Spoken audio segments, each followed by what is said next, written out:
Thank you, everybody, for your attention, and welcome to the 4 to 5 p.m. panel where we look at the North American country cases. We have only 1 hour, and we have 2 speakers and 1 discussant, so I have impressed upon the speakers to talk for no more than 20 minutes. I will be somewhat less liberal than my predecessors, I should say, and be rather draconian in time handling. My Germanic roots will show. After 20 minutes, the electricity goes off. First, I'd like to introduce Pasquale Anichino from the Robert Schuman Center for Advanced Studies. And then the next paper will be by David Cousins. Thank you very much. Thank you very much to Eddie, to Berkeley, and to all the people that have organized this conference. And it's such a great opportunity for all the young scholars that are here. And I want also to thank especially Olivier Roy, it's been a very good experience for me to start to work with him after working with my former supervisor of the PhD, Professor Marco Ventura. So I'm very happy that they are both here today. As for my paper deals with most controversies. This is a paper on which I'm working with Nadia Marzouki. Some of you may know her. Nadia is currently writing a book on most controversies in the US, and she was supposed to be here today with us doing the main part of the job, because my contribution to these papers was mainly on the legal dimension of the controversies of the MOSC debate in the US, but Nadia couldn't be among us today because of job interviews, and we are very happy about that, because it's more important to find a job before you come to a conference. So I will try to cover all the issues, basically. The first thing I want to show you is, in 1 minute, a brief summary of the actual debate in the US on most controversies. And this is a video, a trailer of a movie that has been shown to the Conservative Political Action Committee of the GOP during the first week of March. Somebody has deleted the video I had found before, but it's easy to find, so I will find it again. This movie is a documentary produced by 2 think tanks. Among them, the most famous is Stop Islamization of America, and some of you may be familiar with that organization.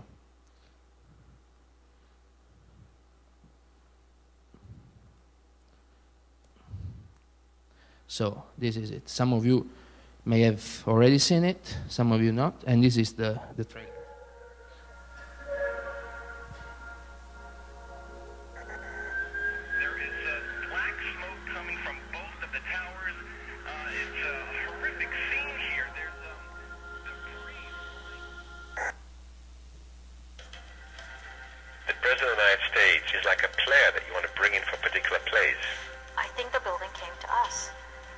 Goes to show that there is a symbolism there.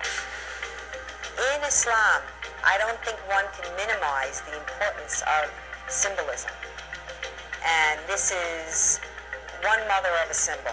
Wake up, America! What's happening here with this mosque is a continuation of the attack on all of us. No mosque here.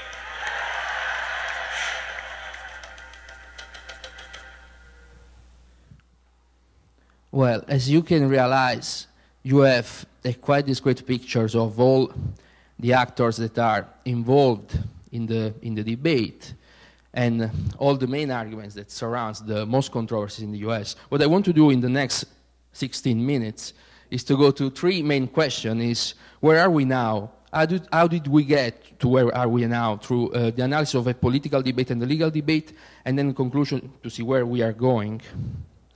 The first thing is a mapping of the issue. This is a map produced by the Pew Forum, where you can see, this is an interactive map, so you can find the map online. And among the almost 2,000 mosques that are already present in the US, we currently have almost 35 controversies in the US. By controversies, I mean political controversies, and some of them are also legal controversies. This means that courts are involved in deciding the issue at stake. Of course, the situations are very different because of the plaintiffs and because of the defendants, but as you can see, and what I will try to do, more or less the structure of the debate, not the events, but the structure, the framing of the debate can be, I mean, it's similar in all the cases, basically. How did we get here? The political dimension, there is a national context, and there is the framing of the debate. Let's go first to this first step, the national context. In which US national contest the debate arose? First of all, the rise of the Tea Party movement. Some of you may be familiar with the Tea Party movement, and within the Tea Party movement, there is a research, again here from the Pew Forum, there is a clear religious dimensions. The right-wing political movements are clearly endorsing the Tea Party movements, and there is a strong faction of the Tea Party movement that has a connection with basically with what was formerly called the Christian right, the moral majority, and so on. The second thing is the intensification of the opposition to Obama, especially in relation to the healthcare policy. This is again a kind of a particular feature of the Tea Party movement, especially the more kind of libertarian strands of the Tea Party movement, that are the strands that strongly oppose basically the welfare state and intervention of the state of the economies in the economy. There is a clear connection between, and as the Pew Forum research shows, between the Christian right and the libertarian strands of the Tea Party movement. And as we will see after, we can find this kind of dimension also within European populist movements.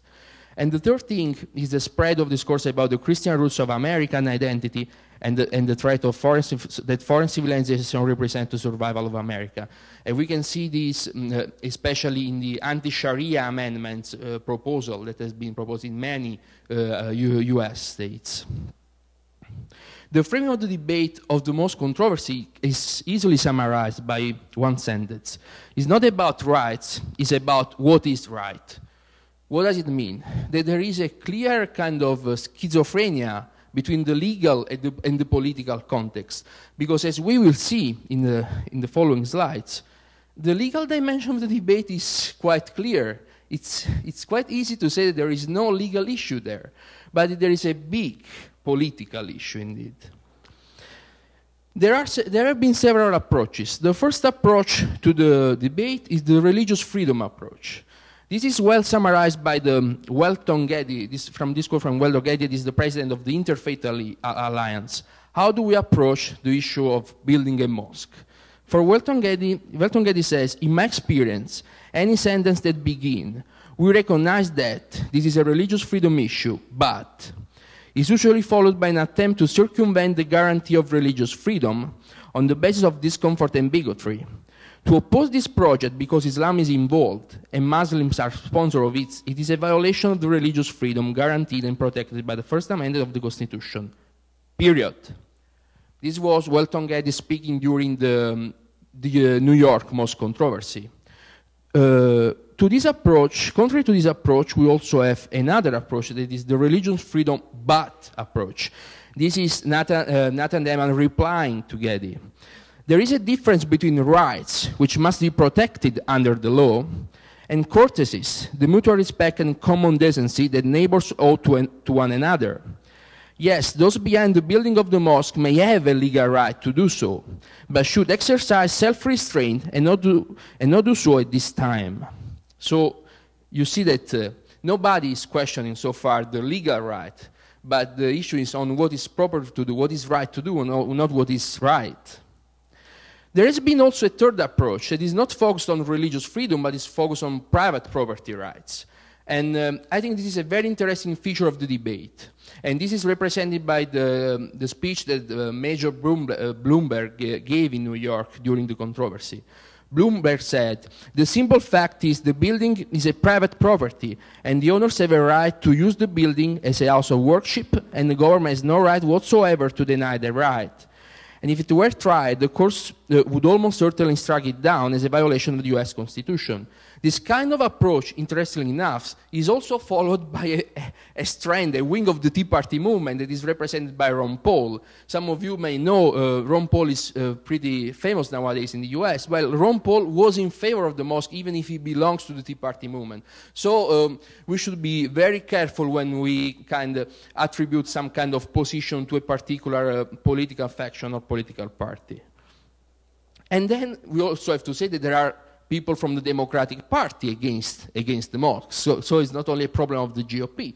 This is Ker Paladino, for instance, arguing against the Andrew Cuomo position that was in favor of the mosque. Paladino said, Andrew Cuomo supports the mosques. He says about religious freedom, and he says the mosque construction should proceed. I say this is disrespectful to the thousands who died on 9/11 and their families, insulting to thousands of troops who have been killed or injured in ensuing wars, and affront to the American people, and it must be stopped. So, as we see, the political debate is not so easy classifiable between right and left, but there are several nuances and several positions that needs to be analyzed. What is very interesting from a legal perspective is the role of RLUIPA, the Religions, Land Use and Institutionalized Person Act, and the position of the Obama administration, because we have so far one official position of the administration that is very interesting in analyzing.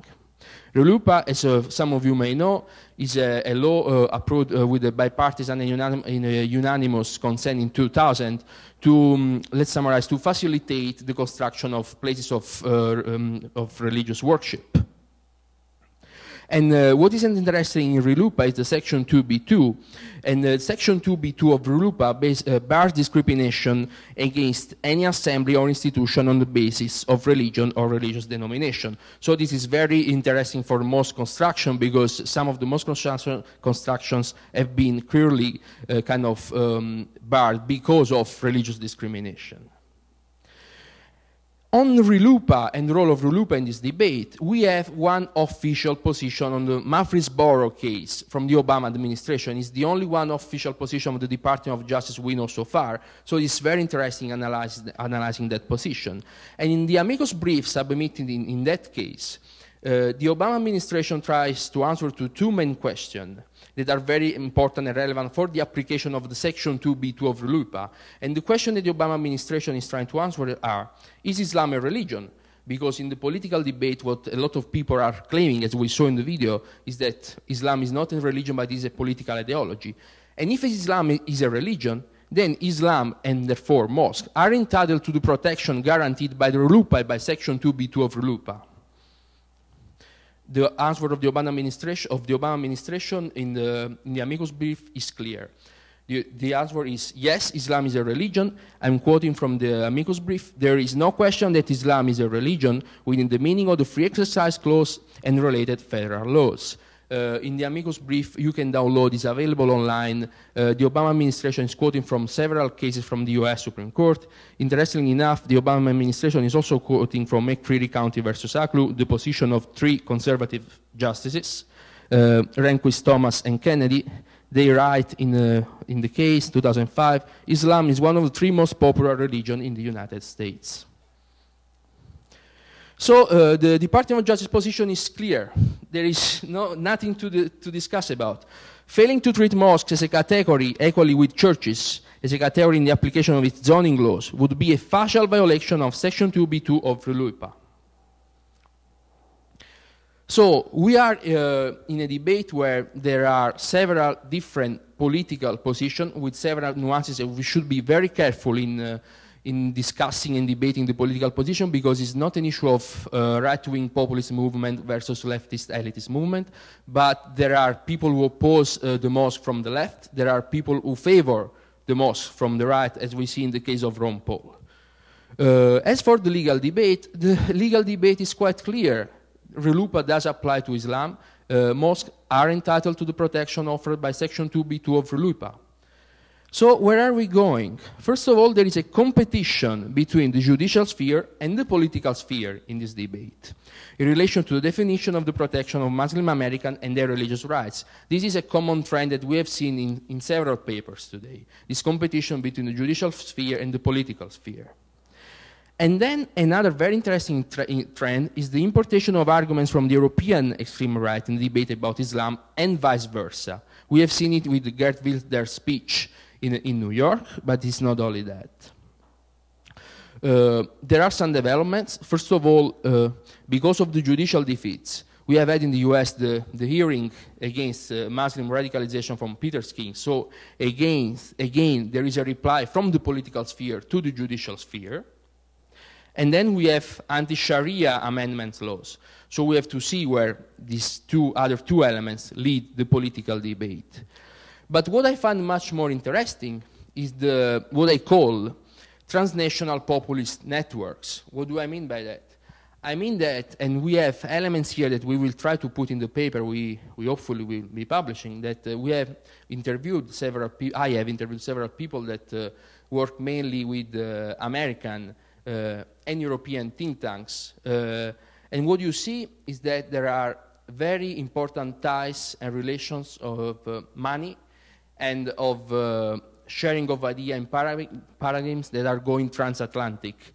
This means, for instance, one clear example is the relationship between the English Defense League and Pamela Geller and Stop Islamization of America. It's clear that there is money going from one side to the other of the Atlantic, and it's clear that there are common positions, and it's clear that there is an exchange of ideas. And therefore, there is circulation of arguments, of money, and of shared goals. And I want to conclude with a sentence by Matt Duss, that is the director of the Center for Policy Progress. I think it focuses very much on the real dimension of the debate, and it helps us in taking it very easy and not stressing too much what are sometimes the very hard things we fight for. Matt Duss writes, are there also radical Muslims in America right now trying to find ways to turn the US into a religious state? Most likely yes, and we should be on guard against it. It's worth noting, however, that the Christian right has failed at this for decades in a country where over 75% of people identify as Christian. So good luck with that, radical Muslims. Thank you.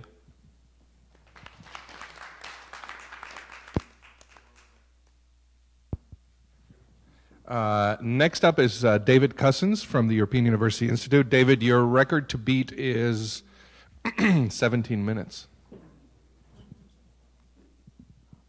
So although Quebec's government institutions are secular, some symbols and practices inherited from the province's Catholic history remain in many of them, such as the National Assembly of Quebec and city halls. While the Supreme Court of Canada has long defined the principle of separation between church and state, the presence of crucifixes or Catholic rituals within these institutions certainly challenges the reality of state neutrality. So drawing upon juridical and political data, jurisprudence and public reports, such as the Bouchard-Taylor report, I propose now to examine the dialectic relationship between juridical reasoning and the recent political debates about the visibility of Catholic religious symbols and practices in government institutions. In so doing, I propose to show how the most recent jurisprudence questioned the equilibrium between the historical heritage of the majority of the population and openness to religious diversity in the province of Quebec. And I will more precisely focus on two issues in this paper. First, the legality of prayers being recited at the beginning of municipal council meetings, and second, the legality of crucifixes hanging in government institutions. Concerning the prayers in Quebec government institutions, the only existing legal text is a rule dated the 1st of April 1972, abolishing the recitation of a prayer before the opening of working sessions of members of parliament in the National Assembly of Quebec. In spite of this text, members of parliament perpetuated this practice, and it was only in 1976 that the prayer was substituted with a moment of silence. If the recitation of the prayer is now only a memory in the Quebec National Assembly, these rituals are nevertheless still practiced in certain municipal council meetings, thereby questioning the neutrality of the management of municipal affairs. And in the absence of a formal prohibition by the law, the courts therefore had to pronounce on their legality. In a verdict on the 22nd of September 2006, the Quebec Human Rights Tribunal based its argumentation on the principle of equality between citizens and on the freedom of conscience and religion, both of which are guaranteed by the Canadian and Quebec Charters of Human Rights. And it based its argumentation on these two principles to ban the recitation of prayers at the council meetings of the city of Laval, Montreal's largest suburbs. In this case, the plaintiff, Madame Payette, argued that the Laval City Council was interfering in a discriminatory manner with her right to the recognition and exercise of her freedom of conscience by beginning the public sittings of the City Council with these ritual practices, the prayers.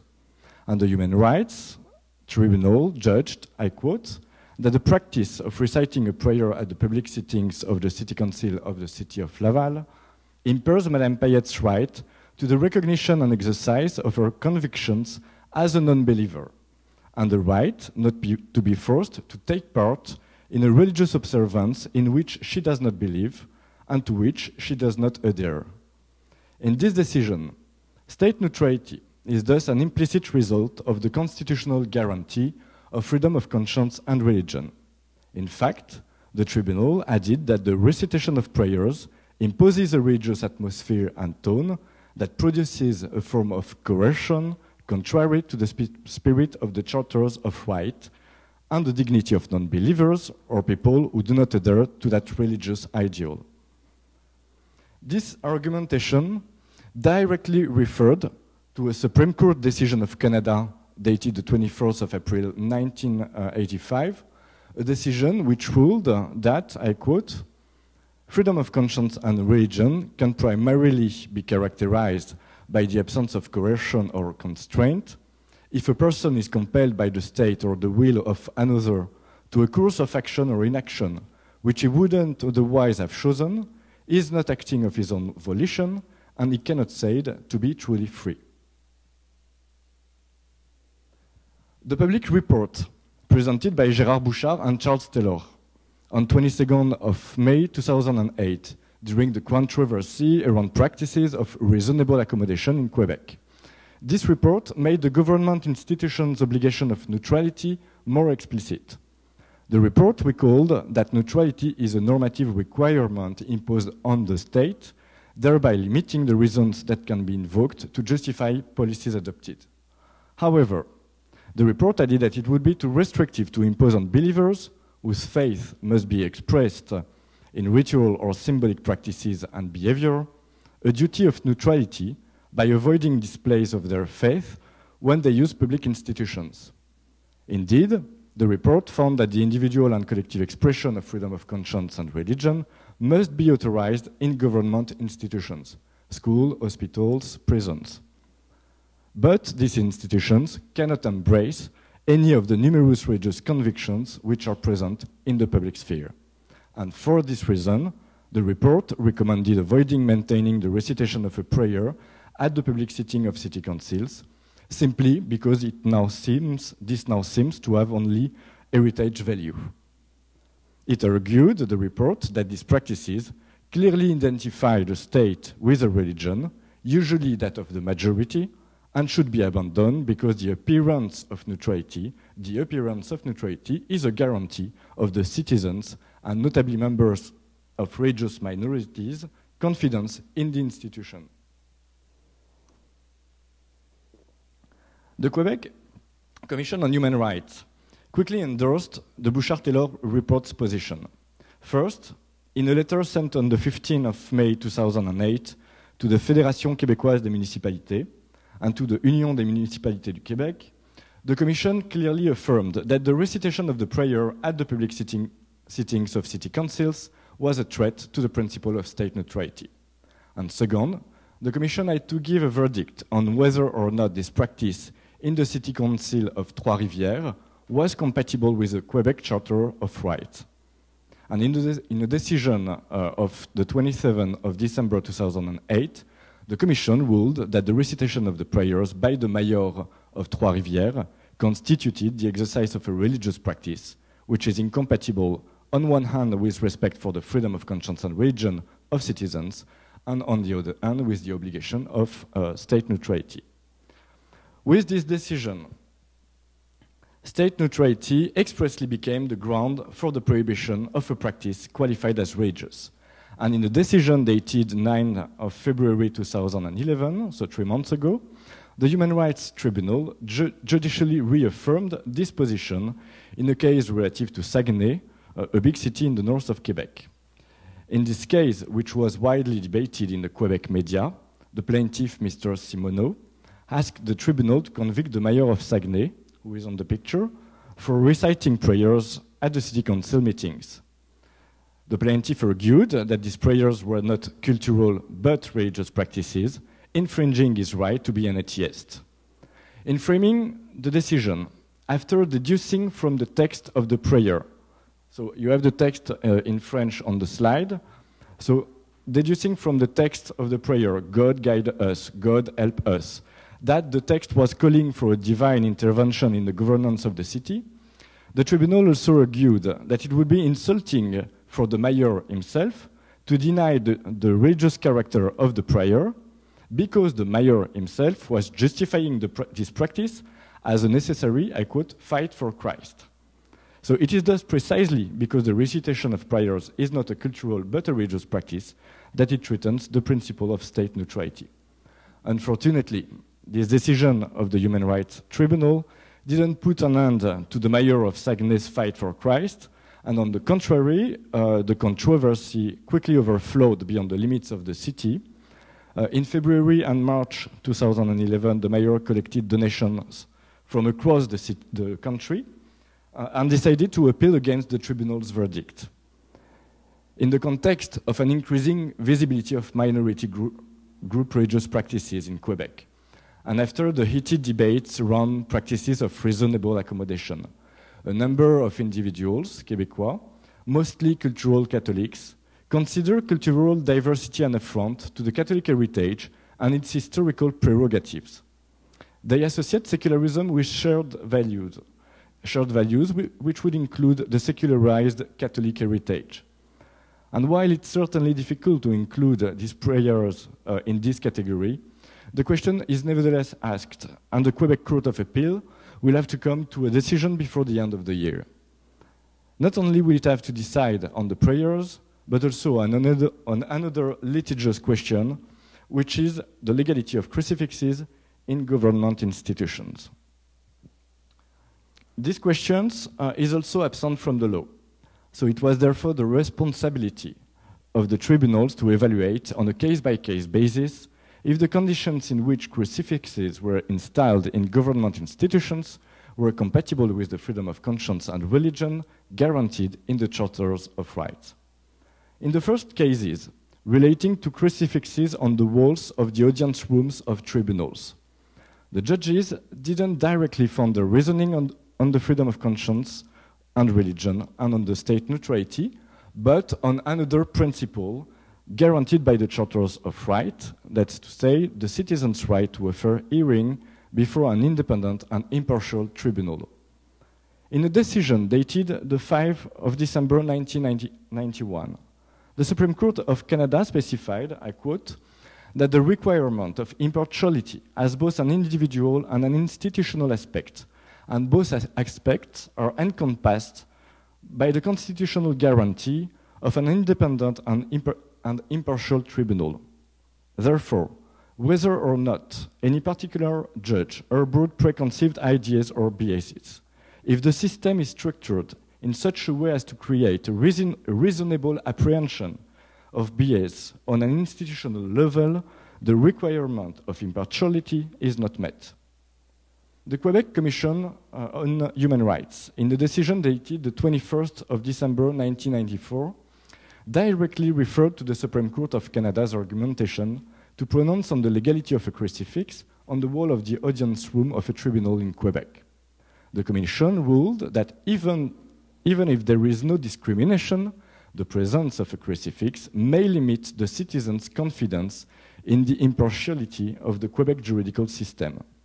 In this reasoning, the Commission avoided pronouncing itself on the principle of state neutrality that should be required on the juridical system, but may nonetheless have made such a pronunciation implicitly.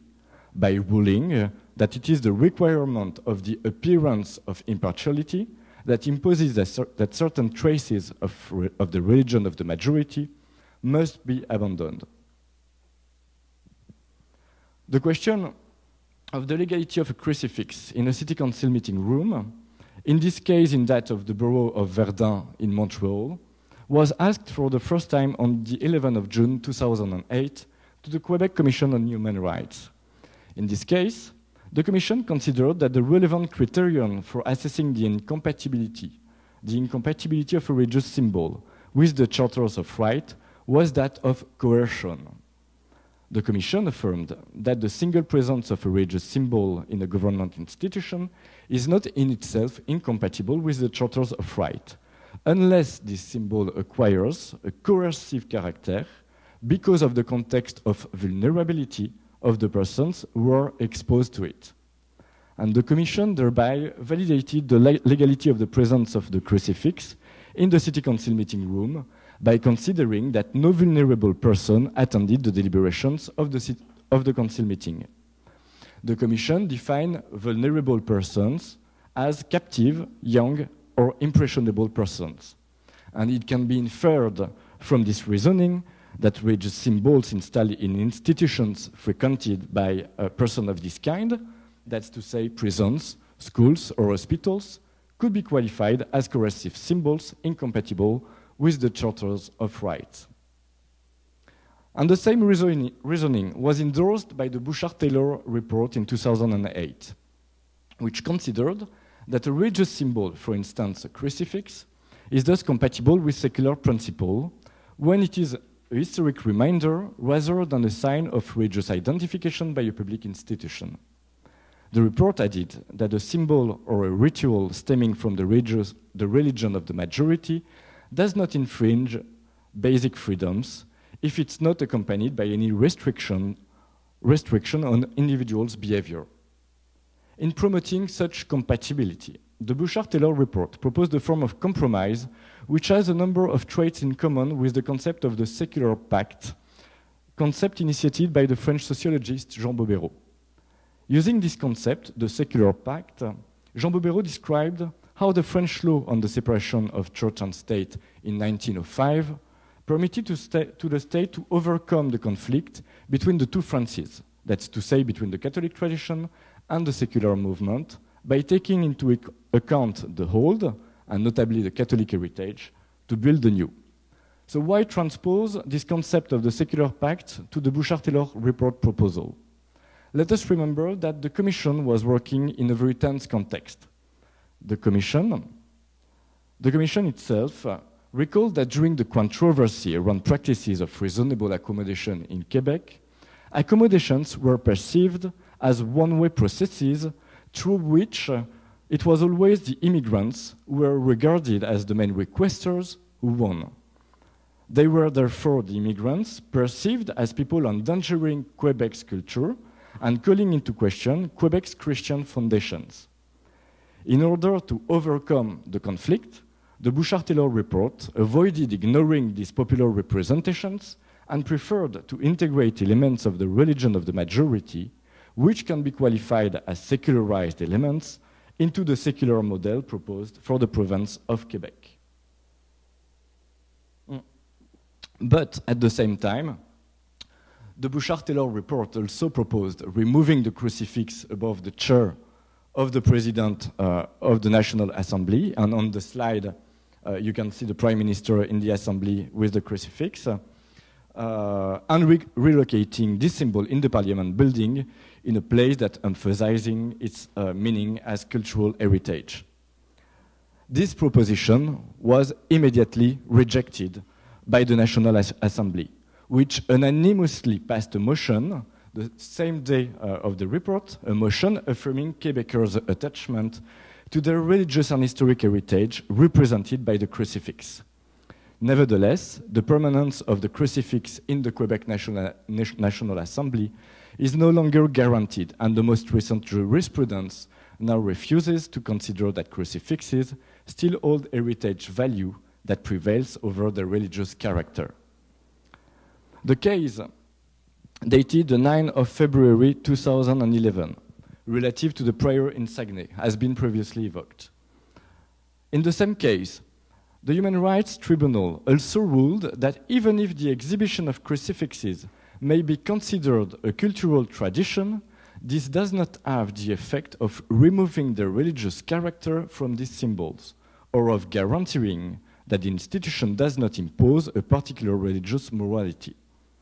By deducing an infringement of the freedom of conscience and religion of unbelievers and, or atheists from the religious character of this crucifix, the tribunal clearly affirmed that Saguenay, the city of Saguenay, didn't respect the principle of state neutrality. With this decision, the law relative to religious symbols in Quebec government institutions was clarified. And according to the Human Rights Tribunal's argumentation, it cannot be doubted that the crucifix installed in the National Assembly of Quebec also falls under the category of a religious symbol. However, the law has only been temporarily clarified. The tribunal's decision, as I said before, was appealed against by the mayor of Saguenay, and it has also been criticized in political circles. And it should be also mentioned by way of a conclusion that on the 9th of February 2011, that's to say the day of the Human Rights Tribunal decision relative to the prayer and the crucifix. This day, the National Assembly unanimously adopted a motion to block members of the Sikh community who wanted to testify on a project of law relative to practices of reasonable accommodation from entering the Assembly after they refused to remove their kirpan.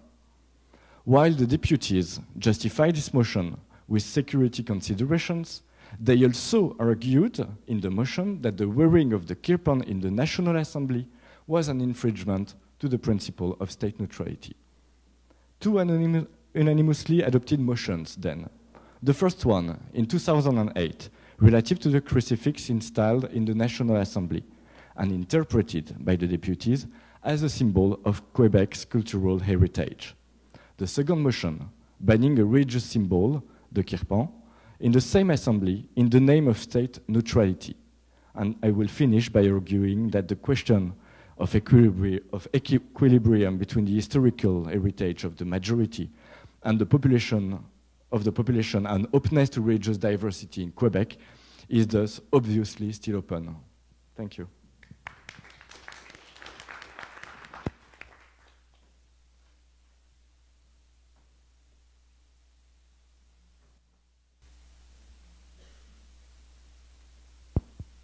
Thank you to both of you. Now for brief comments from Sister Marianne Farina, and then questions from the audience. Thank you, everyone. I am first hearing the papers as you are, so my comments will be brief, and it'll also open us up for some further discussion. In looking at Pasquale's paper, I was interested in, again, these kinds of debates that are going on over the issue in terms of Park 51 and also the controversies that are surrounding all of the projects in terms of building places of worship, especially mosques around the United States.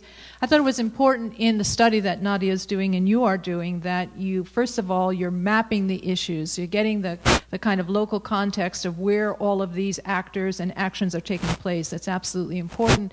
And then you're also marking the journey, both in the persons, the movements, and the rearticulation of what are the various views concerning these particular constructions, because I think we heard from this morning that it is in the kind of complexity of the local situation and maybe that brought forward in our conversations that basically give us the clearer perspective as to what's being debated here. And I also think in terms of the that our religions, and I think we've heard this from this morning, have complex identities. And our symbols communicate, not just one thing, but many things. And that it takes a broad conversation that can help us move away from what Charles Hirschfeld said this morning, the tyranny of these bilateral or bipolar kinds of conversations that happen, in the sense of what other groups need to get into the conversation about the political versus the legal to kind of complicate and problematize that dichotomy. Because I think that some of these other groups that are bringing in their own perspectives will actually expand the conversation and therein find, I think, more concrete solutions. So I wonder what other groups are you investigating? So that's my question there, because I think others have something to contribute to this debate, not just coming from the political and the legal spheres. And the other is this whole transnationalization of religions. I think in this particular incident that you're raising in terms of the mosques, this is not just one incident. I think we could have looked in 2007 in the debate over the presidency in Kenya and realized that that was also a transnational conversation going on between Protestant and Catholic groups over selection of the Kenyan president. So I think that this whole transnationalization of religions is an issue that is part of the kind of indigenization of religions wherever it occurs, whether it's in Africa, in Asia, in Europe, in America, in Latin America, and that this trend, because of our global identities, this transnationalization issue is one that's going to always be present. I think we just get into the conversation. I don't think there's another way. And for David, just again a quick question. I just want to say, you know, all this discussion about cross and crucifix, I'm wearing one. I'm probably the only one in the room wearing one. And that there are important distinctions that I would like to make. As a theologian, I would say that, as we know, the crucifix will have the image of Jesus.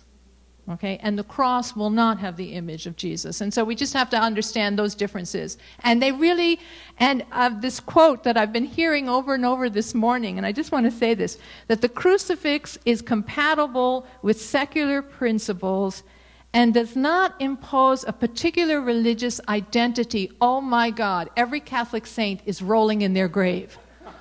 You know, because we were always, from the tradition, it's supposed to say something. We are supposed to be, wearing it is supposed to be a stumbling block and an obstacle to reason, you know, and to see it just being referred to as, anyway. So I think that we have to look at that. Now, in that issue, in terms of Quebec and in some of the issues that we raised this morning, is this whole business of looking at majority-minority rights as if, even within that category, majority and minority, we're not talking about confessional identities. And in that, also recognizing that we have multiplicity of these confessional identities. And I don't just mean confession in the sense of faith confession, but the confession of my heritage, my ethnicity, my race. I mean, these are all in this category of majority and minority rights. And when I see that I cannot express this in material symbols or symbolic actions, do I not see it as a threat of my own human rights? That neutrality is actually violating my cultural rights, my confessional rights, so to speak. And so in that is a violation of my dignity as persons. And in this debate, what rights get to trump other rights? And what were Catholic groups saying? Again, I can't imagine the Catholic groups, they probably were, maybe, saying that the cross was compatible with secular symbols, but I just raised those questions, so that's... Excellent. Thank you. Let me see if there are questions from the audience. We'll gather a few questions, and then the speakers can respond, including questions to our discussant. Thank you. Well, I want to pick up on something that the first presentation concluded with, which is that the Christian right has failed to make America a Christian nation. And I don't know, I want to question that idea on so many levels. So, you know, the whole idea of the separation of church and state is predicated on a biblical verse, which is give unto Caesar what is Caesar. So many Christians probably have reconciled this this polity as being a Christian polity to begin with. And then when you look at economic debates, on the one hand you have people arguing for sort of freedom, so you can make your money and then give charity, right? So you can fulfill your Christian duty. And on the other hand, those who are arguing for a more of an involvement of the state, they say, well, I'm my brother's keeper, I'm my sister's keeper. So they're both drawing on Christian frames on both sides of the debate. I don't even want to get into war and how sort of Christians channel, I guess, violence in the name of Jesus through the military, and how they, I guess, view the enemy and the nature of the wars that they fight. Now, obviously, this is not a blanket sort of all Christians, which is a real problem, right? And you have so many different Christian opinions, and there'll be so many different motives. But to just maybe, what if we were to say something like, well, the Christian right has failed to make America Christian according to how the Christian right would define Christianity. But can we just say that altogether it's not a Christian nation? Maybe one last thing I'll say to this, since I'm on a roll, is, just watch the presidential debates. In fact, in the Republican primary debate, I think one of the questions was, in the 2008, do you believe in the Bible? And just Obama having to say, I'm a Christian. There's just so much embedded in there that we just sort of, maybe don't pay attention to. So I wonder if you can sort of respond to that. Thank you. Thank you very much for your comments. I will first answer to the points you raised, and then I will come back to your point. You basically raised three main issues. The first concerns the context of the debate, and I agree with you that this is what we are doing, because every kind of controversy is shaped by the local kind of situation. The Park 51 controversy is not the Murfreesboro controversy. The actors are different, the interests are different. So what we will try to do in the papers, of course, we cannot analyze 50 controversies, but the most important trends will be analyzed, and we see already in the different controversies that the controversies are different. Therefore, it's important, and I agree with you, to analyze the actors and the kind of the debate they are looking for. As for the groups, there are, as I said, and as you commented upon, different positions. First of all, there are different political positions, but there are also different positions among, for instance, religious groups. One of the most interesting comments I read, several comments actually, were in Catholic journals. And what they basically said is, look, they are doing to Muslims what they did to us in the past. And basically, nowadays, Muslims are the Catholics of the past. And for instance, I think it's comparable, for instance, to what happened in the Bible riots in Philadelphia, for instance, when the Catholics wanted to use they didn't want to use the King James version of the Bible. They wanted to use their own version of the Bible. And the Protestant would say, oh no, you must use the King James of the Bible because you are in a public institution, and the King James Bible is the normal, is the cultural Bible that you are supposed to use. Well, to a certain extent, I mean, the kind of discrimination that Muslims are facing today in certain situations is comparable to what Catholics faced in the past.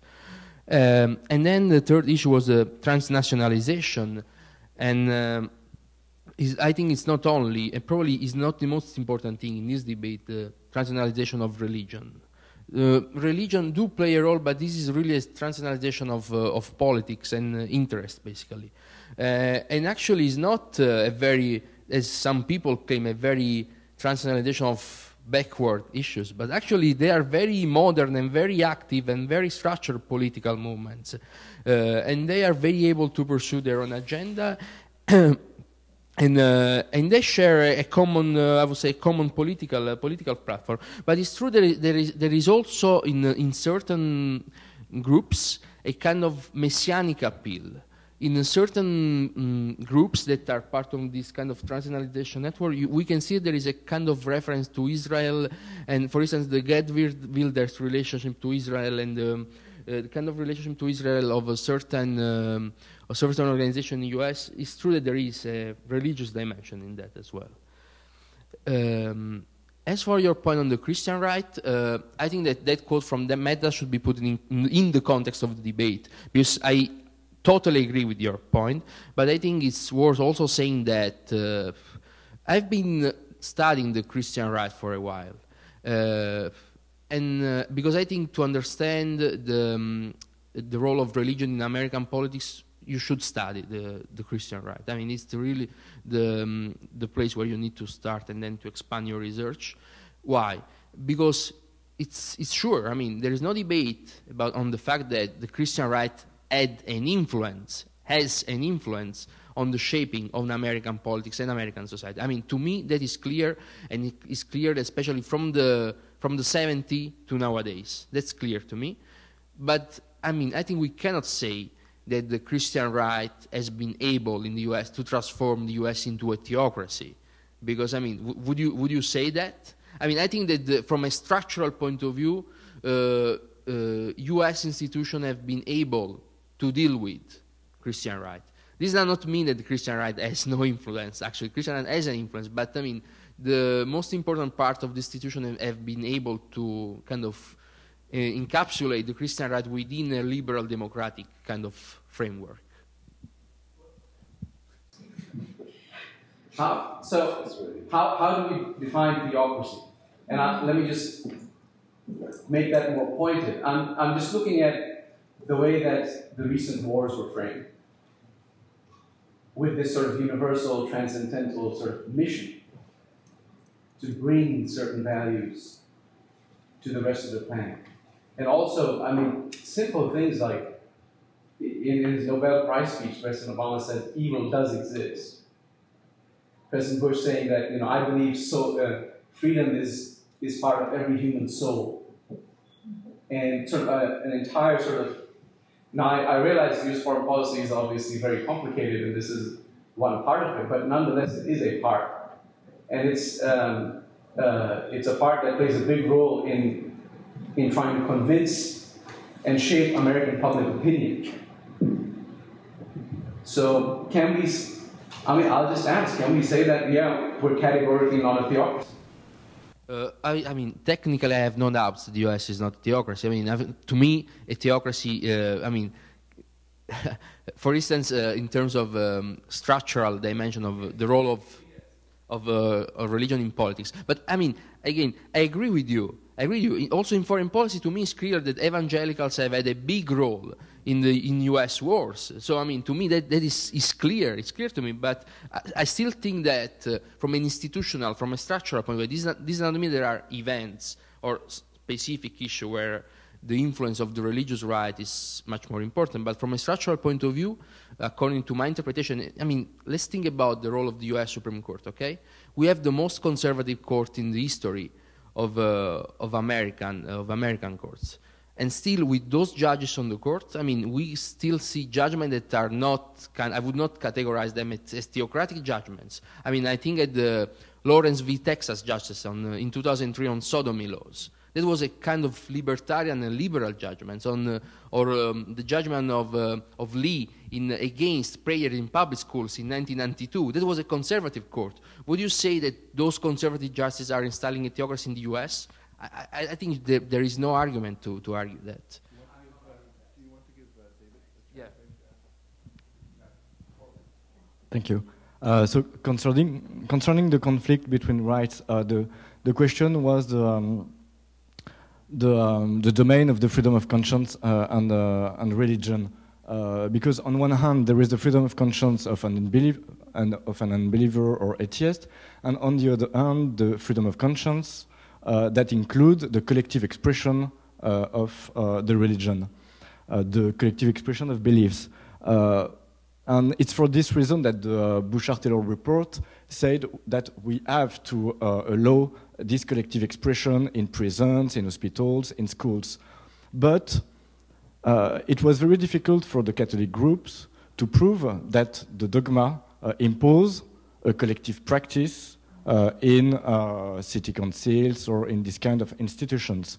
So it was really difficult for them to prove that a believer could be discriminated against and so can invoke their freedom of conscience and religion. And the believers, the Catholic groups, finally didn't invoke the freedom of conscience and religion in this kind of case because it was very interesting to see a sort of strange coalition between groups with different interests. On one hand, a movement which is more the separatist movement in Quebec, with one of the leaders in this controversy was Louise Baudouin.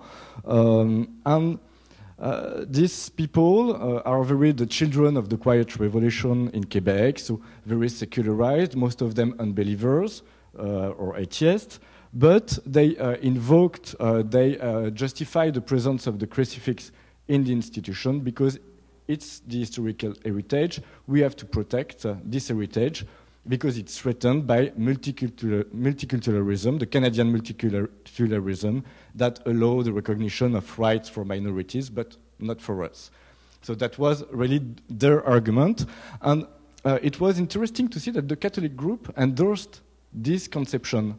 And even the Archbishop of Quebec, Monseigneur Ouellette, who decided to present the crucifix as an historical symbol. And it was for this reason that the court should allow the crucifix in institutions.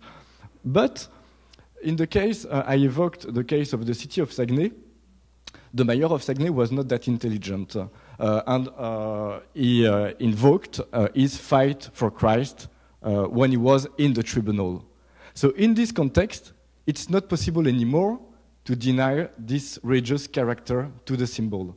And even the Catholic groups were very unhappy of this tactic because finally destroyed all the possibilities to keep the symbol in the institution.